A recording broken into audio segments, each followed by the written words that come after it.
আসসালামু আলাইকুম ওয়া রাহমাতুল্লাহ। চলে আসলাম কার্তেশীয় স্থানাঙ্ক ব্যবস্থার যে দ্বিমাত্রিক স্থানাঙ্ক ব্যবস্থা ছিল সেই স্থানাঙ্ক ব্যবস্থা নিয়ে আরেকটু কনসেপ্ট নিয়ে।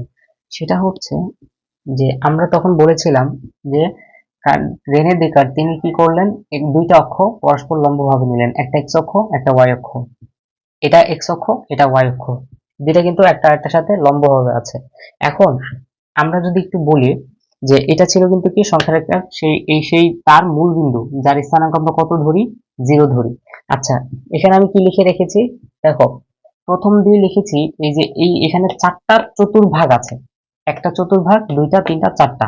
এই চারটা চতুর্ভাগের মধ্যে এটাকে বলি প্রথম, এটাকে বলি দ্বিতীয়, এটাকে বলি তৃতীয়, এটাকে বলি চতুর্থ চতুর্ভাগ।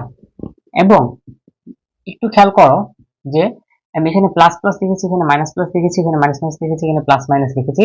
কেন লিখেছি সেটা বলি। দেখো, মূলত বিন্দুর অবস্থান তো এটা তো বুঝতে পারছো, একটা বিন্দুর অবস্থান এই চতুর্ভাগেও হতে পারে, দ্বিতীয় চতুর্ভাগেও হতে পারে, তৃতীয় চতুর্ভাগেও হতে পারে, ধরো চতুর্থ চতুর্ভাগেও হতে পারে। চারটার মধ্যে যে কোনো একটা জায়গায় তো হতে পারে, কোনো ব্যাপার না, হতেই পারে। এখন ওই বিন্দুটাকে আইডেন্টিফাই করার জন্য এই বিন্দু আর এই বিন্দু কিন্তু সেম না, দুইটা কিন্তু ডিফারেন্ট। এই জন্য দুইটাকে আলাদাভাবে ডিফাইন করার জন্য আলাদা ভাবে আসলে চিহ্নের একটা পরিবর্তন আসে। কিভাবে একটু দেখো। দেখো, যদি আমি এক্স অক্ষর এই দিকটা ধনাত্মক ধরি, ধরো এইদিকে গেলে 1 2 3 এভাবে গুনবো, তাহলে অবশ্যই এই দিকটা কি তার বিপরীত, তাহলে এদিকে মাইনাস গুনতে হবে, -1 -2 -3, তার মানে এটা বিপরীত। তাহলে দেখো একটু খেয়াল করে, এই দিকটাতে এই দিকটাতে এই যে এইটা, ওই যে আমি দেখিয়েছিলাম মনে আছে, এক্স কমা ওয়াই, প্রথমটাকে বলে ভুজ, দ্বিতীয়টাকে বলে কোটি। এই যে প্রথমটা ভুজ, দ্বিতীয়টা কোটি, প্রথমটা ভুজ, দ্বিতীয়টা কোটি, প্রথম চিহ্ন ভুজ, দ্বিতীয় চিহ্ন কোটি, প্রথম চিহ্ন ভুজ, দ্বিতীয় চিহ্ন কোটি। এখন চিন্তা করো, খেয়াল করো, যদি আসলে আমি এই দিকে আসি, তার মানে এদিকে মাইনাস হবে, তাই না? -1 -2 -3। এখন দেখো তো খেয়াল করে, এই দুইটা জায়গাতেই, হ্যাঁ একটু খেয়াল করো, ভুজ কি মাইনাস, মাইনাস অর্থাৎ শুরুতে যে চিহ্নটা ওটা কিন্তু ভুজ, ভুজের চিহ্ন। তাহলে এইদিকে আসা মানে হচ্ছে ভুজটা মাইনাস।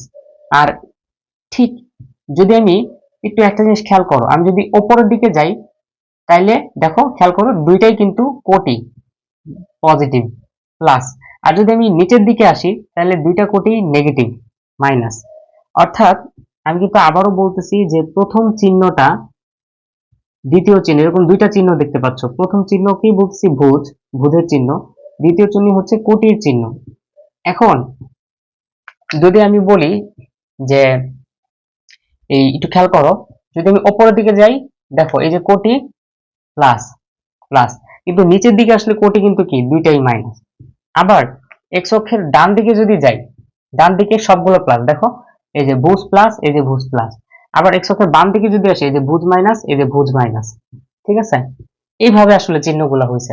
এখন সহজ কথা হচ্ছে কি যে এটা মনে রাখবো কিভাবে, মনে রাখার কৌশল হচ্ছে আমি মনে রাখতাম এইভাবে, এটা প্লাস প্লাস, এটার এই বরাবর এটা হচ্ছে মাইনাস মাইনাস দুইটাই।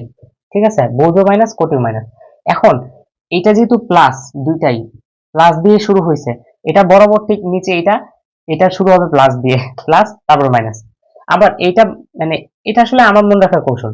দেখো এই মাইনাস, এটা যেহেতু মাইনাস দুইটাই, ঠিক আছে, এরপরে আসলে কি এটা বরাবর সাথে সাথে এটা ধরতেছি, তাহলে হচ্ছে এই প্রথমটা শুরু হয়েছে কি মাইনাস দিয়ে, তাহলে এটার প্রথমটা হবে মাইনাস, তারপরটা হবে প্লাস। ঠিক আছে, এইভাবেই মনে রাখতে পারো। ঠিক আছে, এভাবে হচ্ছে চারটা বিন্দুর স্থানাঙ্ক বের করতে পারো।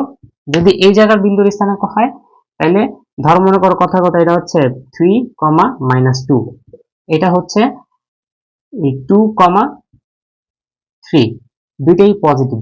আবার এটা ধরো হচ্ছে কি -3, 2, ঠিক আছে। আবার ধরো কথা কথা এই বিন্দুটার স্থানাঙ্ক হচ্ছে -3, -2। দেখো দুইটা ভুজই কিন্তু নেগেটিভ, দেখো একটা ভুজ নেগেটিভ, একটা এই যে এই চিহ্নগুলো, এইগুলো হচ্ছে কি বিন্দুগুলোর স্থানাঙ্ক। আর এইটা হচ্ছে আসলে মানে চতুর্ভাগের চিহ্ন, চিহ্ন নির্ধারণ করা হলো। এতটুকু। আসসালামু আলাইকুম।